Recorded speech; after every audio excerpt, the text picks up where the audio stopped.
누구의 죄 때문입니까? 그런 제목으로 말씀을 전합니다. 옆에 계신 분들 우리 축복하며 인사 나누겠습니다. 말씀에 큰 은혜 받으세요.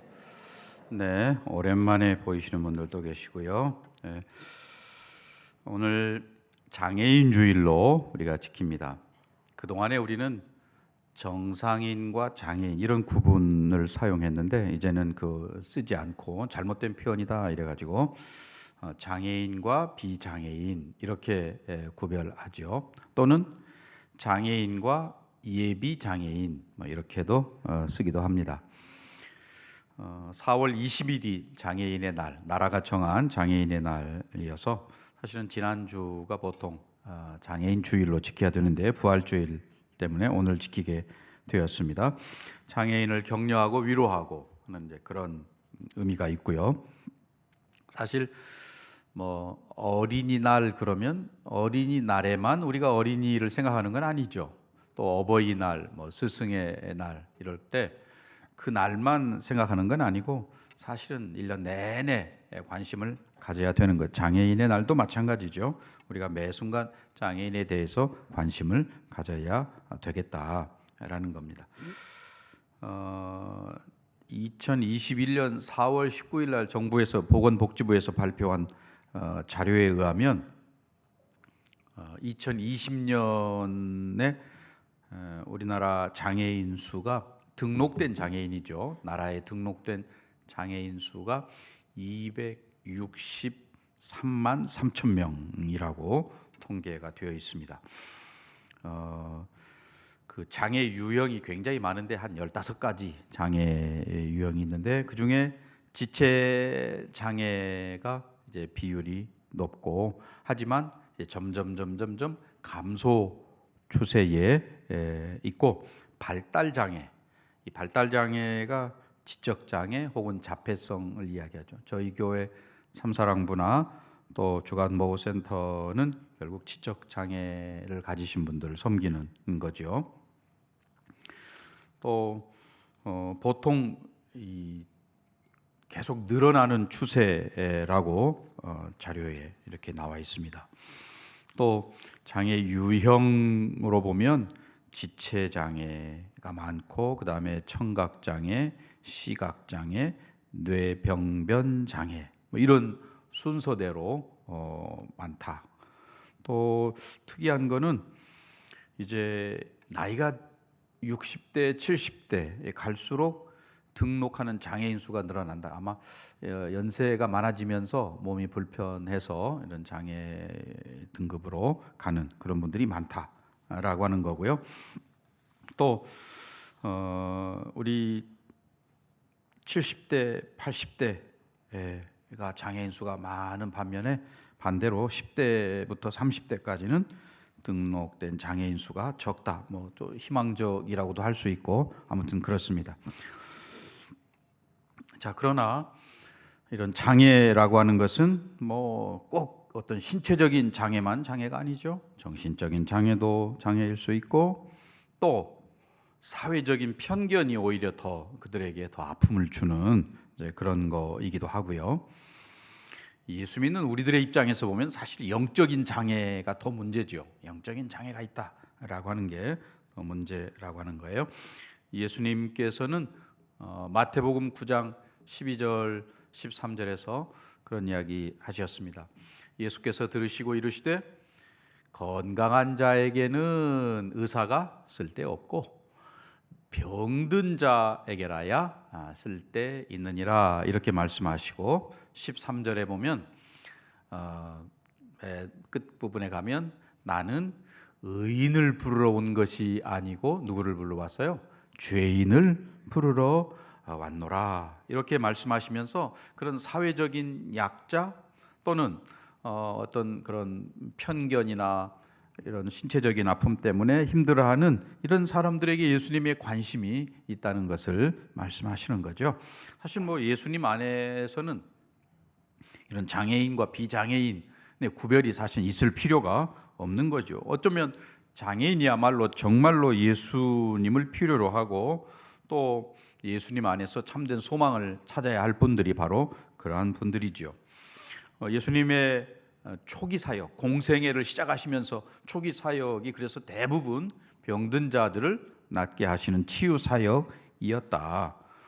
그 장애라고 하는 것 때문에 이 사회로부터 격리된다든지 또 여러 가지 불이익을 당한다든지 이런 일이 있어서면 안 되겠다라고 하는 것이죠. 예수님의 사역을 여러 가지 세 가지로 우리가 말씀, 선포, 티칭, 가르침, 그리고 또 힐링, 치유 사역 이렇게도 이야기하지만 또 다르게 이야기하면 하나님 나라를 선포하시는 일과 또한 동시에 나눔과 섬김을 실천하는 치유 사역, 이것으로 크게 나눌 수 있죠. 그 갈릴리에 가난하고 병들고 힘들어하는 그런 많은 사람들, 특별히 병든 자들을 예수님 치유하셨다. 그래서 누가복음 22장 27절 말씀에 그런 말씀하시잖아요. 앉아서 먹는 자가 크냐 섬기는 자가 크냐? 앉아서 먹는 자가 아니냐? 그러나 나는 섬기는 자로 너희 중에 있다. 이 말씀, 예수님께서 이렇게 섬김 받으러 오신 게 아니고 섬기러 오셨다. 그래서 많은 사람들, 소외되고 연약함 가운데 있는 자들 섬기신 예수님이라고 하는 거죠. 그 누가복음 22장 26절에 이런 말씀, 너희는 그렇지 않을지니 너희 중에 큰 자는 젊은 자와 같고 또 다스리는 자는 섬기는 자와 같을지니라, 이런 말씀을 하시는데 무슨 말이냐면 이 부분을 쉽게 이해하기 위해서 현대인의 성경으로 제가 읽어드립니다. 그러나 너희는 그렇게 해서는 안 된다. 너희 가운데 가장 나은 사람은 제일 나이 어린 사람과 같아야 하고, 나이 어린 사람 이렇게 잘 어른을 공경하고 섬기고 하는 그런 거 아니겠어요? 지도자는 종과 같아야 한다, 이렇게 해석을 했는데, 오늘 이 땅 가운데서 많은 사람들이 서로 대접받으려고 하고 하는 그런 모습인 거죠. 그런 점에서 우리 교회가 정말 좋은 교회라면 우리 목장들마다 이렇게 독거노인이라든지 소년 소녀 가장이든지 또는 결식 아동이라든지 아니면 장애인든지 외국인 노동자, 이런 사람들과 서로 연결되어서 잘 섬기고 돌보고 살피고 이런 일을 하는 거가 좋은 교회인 것이죠. 모두가 다 그런 소위 봉사, 디아코니아, 원래 집사라는 단어의 뜻이 바로 그런 거잖아요. 봉사하고 섬기고 디아코니아라는 것입니다. 호세아 선지자가 호세아서 12장 6절에서 그런 이야기 했어요. 그런즉 너의 하나님께로 돌아와서, 이스라엘 백성들이 하는 이야기입니다. 인애와 정의를 지키며 항상 너희 하나님을 바라라. 이스라엘 백성들이 이제 하나님의 도움을 입고 하나님께 나아가기 위해서는 소위 사랑과 정의를 지켜야 된다. 또 그래야 진정 하나님께 소망을 두는 백성들이 될 거다라고 이야기하는 겁니다. 이런 우화가 있죠. 우화는 이제 가르침, 교훈을 목적으로 하는 거 아니겠어요? 엄마 낙타하고 아기 낙타가 대화를 합니다. 아기가 엄마에게 물어요. 엄마, 나는 왜 발톱이 이렇게 크게 3개나 있지? 그런 이야기를 하니까 엄마가 설명합니다. 그거는 우리가 사막을 걸어갈 때 발이 모래 속으로 빠지지 않도록 그렇게 하기 위해서 있는 거야. 또 묻습니다. 왜 내 눈썹은 이렇게 길지? 그 속눈썹이 긴 거는 사막을 여행할 때 햇볕으로부터 눈을 보호하기 위해서란다. 설명을 해줍니다. 또 묻습니다. 내 등에 이렇게 큰 혹이 있는데 왜 그러는 거냐고. 그러니까 그거는 여행을 할 때 그 양분 이런 것들을 거기다 잘 저장해 놓기 위해서야. 이렇게 설명을 하니까 이 아이가 알아듣고 모래 속에 빠지지 말라고 큰 발톱이 있고, 또 사막의 뜨거운 햇볕을 가리기 위해서 이 속눈썹이 길고, 또 오래 여행하는 데 필요한 양분을 저장하기 위해서 혹이 이렇게 크구나. 그러면서 또 마지막으로 질문합니다. 그런데 우리는 왜 동물원 안에 있어야지? 이렇게 이제 물었다고 그래요. 좋은 장점을 많이 가지고 있고 또 좋은 조건을 가지고 있음에도 불구하고 자기가 쳐놓은 이런 울타리, 정신적인 장애든지 뭐 이런 울타리 안에 머물러 있는 그런 사람, 성도들이 있다는 거죠. 하나님께서 우리 각자에게 사명을 주시고 구원을 허락하시고 영생을 주시고 할 때에는 다 목적이 있고 의미가 있어서 사명을 맡겨서 보내주셨는데 우리 각자가 그런 뭐 울타리 안에 딱 갇혀가지고 그걸 벗어나지 못하는 그런 안타까운 모습이 있다는 것이죠. 예수님 그런 장애인들 또 연약한 사람들을 다 치유해 주셨다 할 때에 어떤 목사님은 그래서 장애인 없는 교회는 장애교회다. 장애인이 없는 교회 그 자체가 장애가 있는 교회다. 이런 이야기입니다. 오늘 이제 본문으로 돌아가서 세상에는 그 법칙, 자연 법칙이 있죠. 자연의 법칙에 의해서 움직여집니다. 지구는 태양의 주변을 돈다. 공전이라고 그러고 또 자전을 스스로 돈다. 그래서 밤낮이 생기고 또 뭐 사계절이 생기고 또 무거운 것을 놓으면 땅으로 떨어진다. 중력의 법칙에 의해서 가고 또는 뭐 무슨 팽이를 이렇게 돌려 놓으면 한참 돌다가 뭐 떨어진다. 이런 여러 가지 법칙들이 작용되는 거지요. 이걸 뭐 믿는 사람이든 안 믿는 사람이든 다 똑같습니다. 그 법칙 아래에 있는 것이죠. 그런데 하나님께서는 때로 꼭 그 법칙에 의해서만이 아니고 기적과 같은 소위 그 초자연적인 그 법칙에 의해서 세상을 다스리시기도 하시는 거죠. 그것 또한 하나님께서 통치하시는 방법 중에 하나다. 세상 사람들은 그저 세상의 법칙만 있는 줄 알지만 하나님께서는 비상간섭하시는 거죠. 특별하게. 그래서 기적을 베푸시기도 하신다. 그러니까 자연 법칙과 똑같이 이 기적 또한 하나님의 통치 방법 중에 하나라는 거지요. 이게 오늘 본문에 나오는 내용인데요. 현재 그 총신대학교 총장으로 계시는 이재서 박사님은 시각장애인입니다. 우리나라에서 아마 시각장애인이 대학교 총장인 데는 총신대학 뿐일 거예요. 그분이 쓴 책 중에 자서전 내게 남은 1%의 가치 그런 책을 썼는데 거기 보면 15살 때 갑자기 실명이 되신 거예요. 그럼 15살이라고 그러면 우리가 보통 사춘기 아마 그 민감한 시기에 눈을 잃게 돼서 정말 절망하고 좌절하고 그렇게 지내서 뭐 특수학교를 갈 수밖에 없는 거죠. 그 학교에 가끔 사람들이 와서 동정 어린 시선으로 뭐 맛있는 것도 주고 또 격려도 하고 실망하지 말아라 용기를 내라 뭐 이런 이야기 하지만 전혀 마음에 와닿지 않았다고 그래요. 그러다가 어느 목사님이 와서 채플 시간에 이제 설교를 하시는데 중학교 2학년 때 설교 중에 그런 이야기가 있었다고 합니다. 사람에게는 4가지 눈이 있다.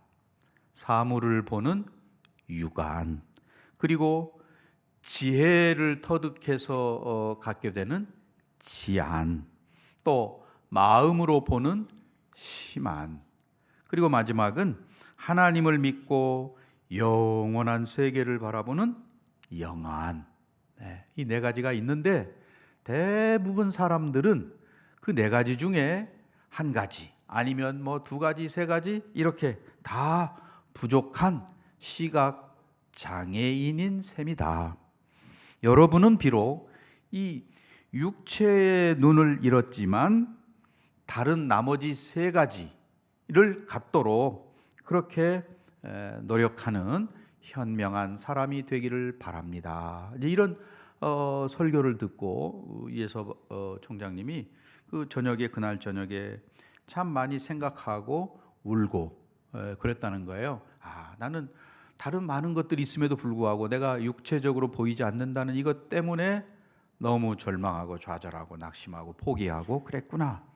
이제 나머지 세 개의 눈을 가꾸기 위해서 내가 노력해야 되겠다. 이렇게 하고 결국 미국에 가서 공부해서 사회복지학 박사 학위를 받고 한국에 돌아와서 총신대학에 가르치다가 이제는 총장까지 되었습니다. 영혼의 눈을 뜨는 기적, 이것이야말로 정말 놀라운 일인데 하나님께서는 지금도 여전히 이러한 기적을 행하시는 그런 분이시다. 믿는 사람들에게는 그저 자연 법칙만 작동될 뿐이겠지만 믿는 우리들에게는 하나님은 기적을 행하시는 분이다. 오늘 우리가 그 본문에서 그런 기적의 현장을 만나게 되잖아요. 사람들은 뭐 질병이 있다, 장애가 있다 그러면 그 사람 바라보면서 뭐 수군거리기도 하고 판단하기도 하고 뭐 그렇게 정죄까지도 하고 뭐 그러지만 예수님은 그들을 불쌍히 여기시고 고쳐주셨다라고 하는 게 오늘 이제 본문의 내용이거든요. 사람들은 제자들도 그랬습니다. 제자들이 2절에 보면 뭐라고 말합니까? 제자들이 물어 이르되 랍비여 이 사람이 맹인으로 난 것이 누구의 죄로 인함이니까 자기니까 그의 부모니까. 네. 예수님의 관심이 어디에 있는지는 전혀 생각도 않고 이 사람들이 이게 장애가 있는 게 자기 죄 때문이냐 아니면 부모의 죄 때문이냐 이렇게 이야기를 하고, 왜냐하면 그 당시 유대인들의 보통 관념이 다 그러했습니다. 그런데 예수님은 전혀 다른 시각으로 말씀을 하는 거죠. 그가 맹인이 된 거 이거 하나님의 일을 나타내고자 함이야. 3절이죠. 3절 우리 함께 읽겠습니다. 예수께서 대답하시되 이 사람이나 그 부모의 죄로 인한 것이 아니라 그에게서 하나님이 하시는 일을. 아멘. 그러니까 예수님께서는 전혀 다른 관점으로 말씀하시고 더군다나 5절에 가면 그렇게 말씀하시죠. 내가 세상에 있는 동안에는 세상에 뭐지라고요? 빛이로다. 예수님 말씀하셨습니다. 사람들은 이렇게 누가 불행을 당하고 그러면 그냥 정죄하는 거 이게 일반적이란 말이죠. 뭘 잘못했기에 저런 일을 당하나. 교회 안에서도 그런 일이 있기 때문에 사람들이 어려움 당하고 그러면 서로 말을 안 하려고 그래요. 혹시 뭐 잘못돼서 죄를 지어가지고 벌을 받는 거 아니야? 뭐 이런 생각들을 먼저 하기 때문에 사람들이 그걸 숨기려 하고 알리지 않고 그렇다는 거예요. 욥이 재앙을 당해서 3명의 친구들이 욥에게 찾아왔습니다. 엘리바스, 빌닷, 소발 찾아와가지고 어떻습니까? 욥의 불행을 보면서 그들이 너 필시 남 모르는 죄를 저질러서 하나님께 벌 받았구나. 그러니까 하루아침에 10남매가 죽고 가축대가 몰살을 당하고 온몸에 악창이 나서 이렇게 알아눕고 그러는 거지. 빨리 자백하고 회개해라. 이런 이야기들이기 때문에 욥이 그게 아니라고 변명하고 대화하는 그런 내용이 욥기서 아닙니까?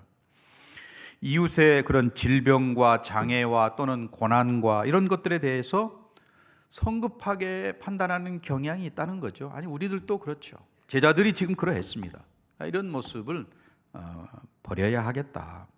하나님께서 하실 일을 기대하면서 오히려 기도해주고 이렇게 돼야 되는데 원인을 따지고 이게 혹시 자기 죄 때문이 아닙니까? 아니면 부모의 죄 때문에 그런 거 아니에요? 이런 이야기. 그러니까 과거에 우리 사회도 부모님들이 장애인 자녀들을 집에 꽁꽁 가두어 두고 또 무슨 쇠사슬로 묶어놓기도 하고 이런 일들이 있었던 거죠.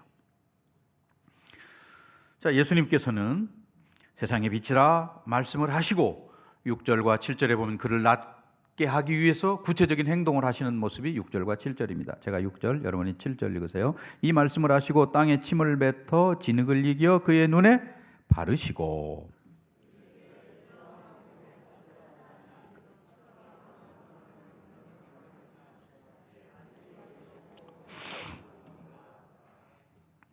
예수님께서 먼저 자기 자신이 빛이다, 세상의 빛이다 이렇게 말씀을 하시고 이제 그 볼 수 없는 사람, 빛을 보도록 치유해 주시는 거죠.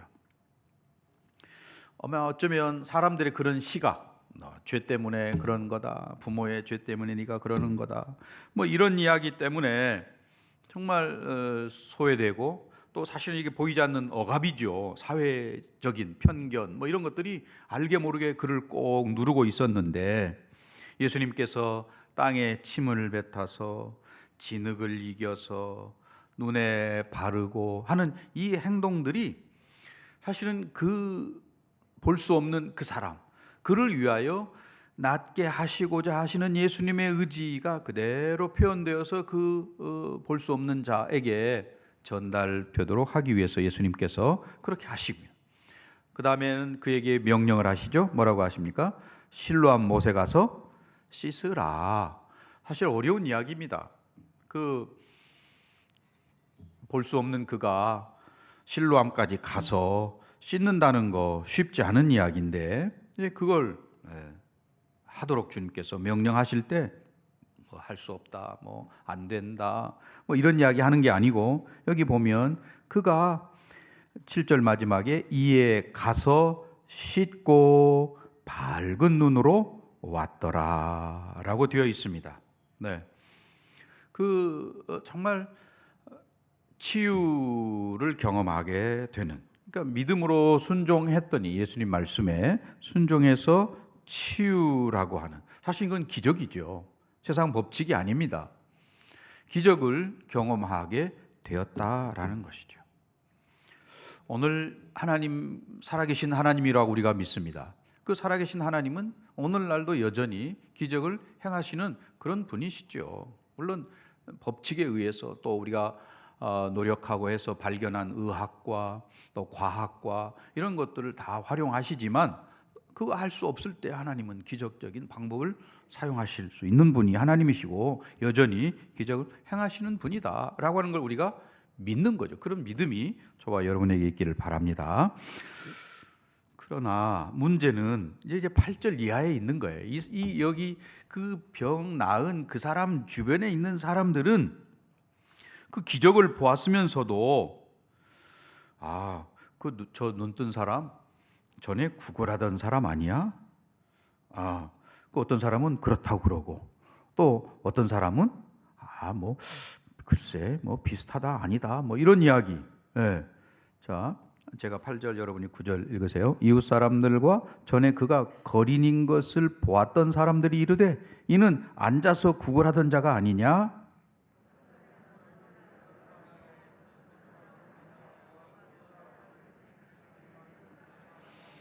네, 본인은 정작 고침을 받은 사람은 그래 그게 나야 이렇게 이야기하는데, 어떤 주변에 있는 사람들 비슷한 사람이다, 뭐 아니다, 뭐 이런 이야기들을 하고 있는 거예요. 아주 구체적으로 가서 내가 어떻게 이렇게 낫게 되었는지까지 이야기하거든요. 11절에 보면 그게 이제 구체적으로 이야기하는 겁니다. 11절 대답하되 예수라는 그 사람이 진흙을 이겨 내 눈에 바르고 나더러 실로암에 가서 씻으라 하기에 가서 씻었더니 보게 되었노라. 이렇게 지금 자기가 되어진 일을 간증하는 거예요. 그런데 사람들은 여전히 믿지 않고 12절에 보면 12절 그들이 이르되 그가 어디 있느냐 이르되 알지 못하노라. 계속해서 질문만 하고 있어요. 그러니 지금 이 상황에서 제대로 된 질문을 하려면 누가 네 눈 뜨게 했어? 이렇게 물어야 이게 제대로 된 질문이죠. 어떻게 눈 떴냐? 뭐 이렇게 묻기보다는 내 눈을 뜨게 한 분이 누구냐? 이렇게 물었어야 되는데 사람들은 그저 눈을 뜬 그 사람, 눈을 떴다는 사실 거기에만 초점이 맞춰져 있는, 사실은 이게 영적인 맹인과 같은 거죠. 주변에 있는 사람들, 눈을 뜨게 하신 그 예수님의 목적, 그것은 보지 못하고 그저 눈을 뜬 수단이 뭐냐, 너 어떻게 눈 떴어? 이렇게 이야기하는 것이죠. 요한은 그래서 오늘 본문을 이렇게 기록해 놓은 목적이 뭡니까? 그 눈을 뜨게 하신 분이 누구시라고요? 예수 그리스도시다 라고 하는 것을 이야기하는 겁니다.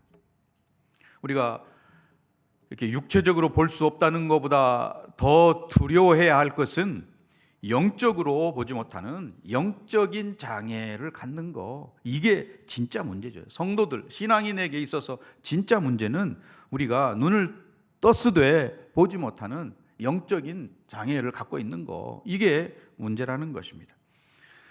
인터넷에 있는 자료 중에 영적 장애에 대한 그런, 누가 영적 장애냐라고 한 10가지 이렇게 있는 게 있어서 제가 소개해 드립니다. 첫째, 좀 말이 거칠 수 있어요. 기도하기는 싫어하면서 축복받는 것은 더럽게 좋아하는 사람. 이게 제 첫 번째이고요. 두 번째, 이게 좀 용어가 거칠어서 죄송합니다. 섬기기는 싫어하면서 섬김을 받지 못하면 인상부터 구기는 사람. 두 번째. 세 번째는 하나님보다 사람들에게 인정받는 것을 더 추구하는 사람. 네 번째, 자신이 하는 것은 다 옳고 남이 하는 일은 다 딴지 거는 사람. 다섯 번째, 헌금 많이 한 것이 면죄부인 양 다른 일은 하나도 안 하는 사람. 여섯 번째, 말씀과 기도와 찬양보다는 실시간 검색어에 눈을 번쩍 뜨는 사람. 우리 젊은이들은 잘 무슨 말인지 이해하겠지만 어르신들은 잘 모르실 거예요. 인터넷에 그 실시간 검색어라는 게 있습니다. 그 시간에 누가 어떤 단어를 제일 많이 검색했는가 해서 그게 순서대로 1, 2, 3, 4 순서대로 올라옵니다. 그래서 실시간 검색어 1위 했다 그러면 굉장히 자랑하고 이러는데, 말씀과 기도와 찬양보다 거기에 더 관심이 있는 사람. 일곱 번째, 자신은 안 하면서 다른 사람의 찬송을 잘하네 못하네 심사하는 사람. 여덟 번째, 성경을 하루에 한 장도 안 읽으면서 설교를 평가하는 사람. 제가 이거 좀 여기 읽으면서 이 8번에서 이 은혜를 받았습니다. 9번, 헌신, 열정, 희생, 사랑, 순종, 이런 단어가 너무 낯선 사람. 마지막 10번째, 사이즈가 큰 교회 다닌다고 작은 교회를 무시하고 깔보는 사람. 이게 다 영적인 장애다, 이제 이런 이야기입니다. 우리가 정말 예수님을 제대로 깨닫지 못하면 다 영적인 어둠에 있는 거죠. 정말 예수가 누구신지 알지 못하면 교회를 오래 다녔어도 영적인 어둠에 있는 겁니다. 이제 우리가 그런 영적인 눈이 열리기를 정말 간절히 기도하는 저와 여러분 되시기를 바랍니다. 결론의 말씀을 맺고자 합니다. 우리가 장애인 주의를 맞아서 평소 이 장애인에 대한 관심을 가져야 되겠구나 다짐을 해야 되겠고, 우리 교회가 운영하는 사단법인 너나울이 있습니다. 주간보호센터 1호가 있고 2호가 있어요. 또 공동생활가정 1호가 있고 2호가 있습니다. 주일날 주일학교를 운영하는 참사랑부가 있습니다. 이런데 여러분들이 관심을 가지고, 또 우리는 장애인에 대해서 그런 편견이나 또는 어떤 성급한 판단이나 이런 걸 하지 않도록 우리가 주의해야 되겠고, 오늘 이 예수님의 명령에 순종했던, 날 때부터 볼 수 없었던 이 사람, 예수님의 말씀에 순종함으로 보게 되는 기적을 경험하게 되었습니다. 또 우리가 예수님을 제대로 알지도 못하고 또 예수님을 제대로 전하지 못한다면 이거는 영적인 장애임에 틀림없는데, 이런 영적인 장애 상태에 있지 않도록 저와 여러분들이 늘 깨어 주님을 깊이 아는 그런 은혜 있기를 주의 이름으로 간절히 축원합니다. 기도하겠습니다. 사랑하신 아버지 하나님, 감사합니다.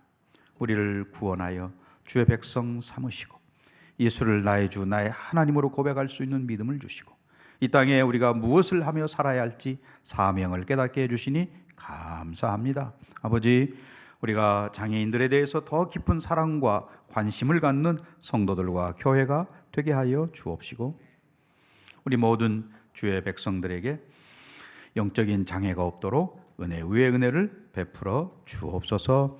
예수님의 이름으로 기도하옵나이다.